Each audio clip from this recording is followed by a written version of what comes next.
नमस्ते प्रणाम दोस्तों। तो चलिए आप लोग सुनिए बहुत ही प्यारा सोहर का उठान लाचारी गीत। फुल वॉच करके सुनेगा आप लोग तो गीत का आनंद मिलेगा आप लोगों को। ननद भाभी का नोक झोंक, जबरदस्त नोक झोंक एक कंगना के ऊपर, तो आप लोग जरूर तो चलिए सुनाते हैं। बहुत ही प्यारा है, आप लोग जरूर कमेंट में बताइएगा दोस्तों। प्यारा प्यारा कमेंट करिएगा, बहुत ही अच्छा लगता है। मंगवे करेनी नहीं ना देनी, मांगी ना देख ले हरदम मंगी कितना दे। देखो कौन आई दी है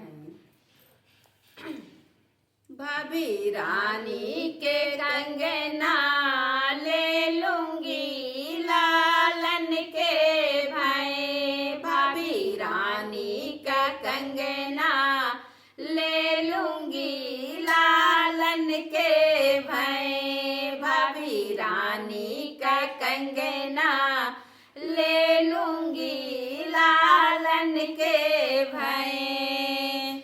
जो ननदी तू ले भू कंगनवा, जो ननदी तू ले भू कंगनवा, कंगनवा हो ले भू कंगनवा, जो भू कंगनवा हो ले भू कंगनवा।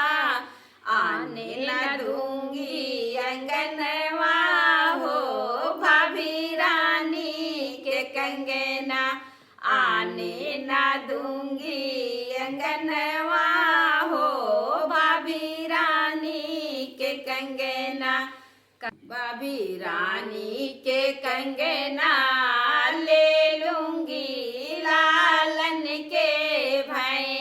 भाभी रानी के कंगना ले लूंगी लालन के भाई। जो भाभी तू देबू ना कंगना, जो भाभी तू देबू ना कंगना, मोरे भाभी के आटे अंगना हो भाभी रानी का कंगना। मोरे भाभी के आटे अंगना हो भाभी रानी के कंगना।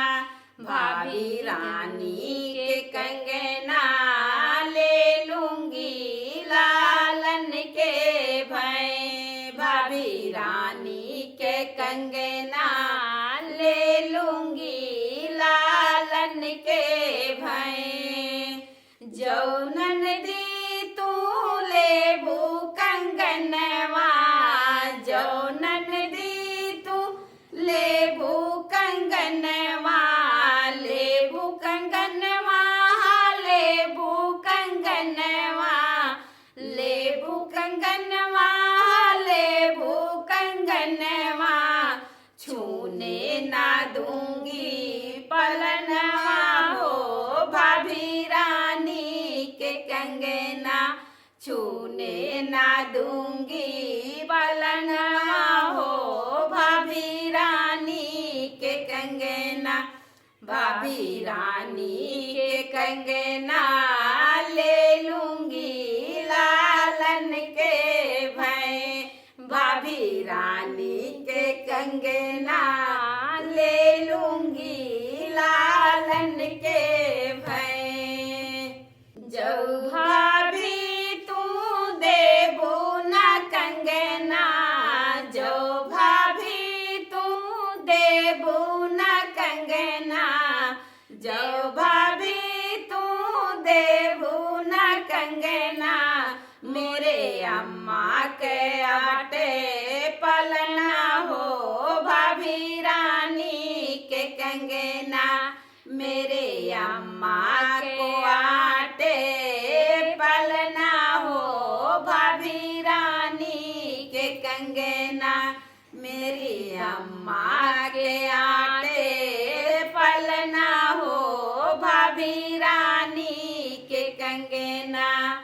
जौनन दी तू ले भू कंगनवा, जौनन दी तू ले भू कंगनवा, ले भू कंगनवा हो ले भू कंगनवा।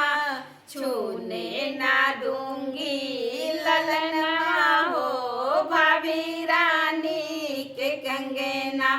छूने ना दूंगी ललनवा हो भाभी रानी के कंगना।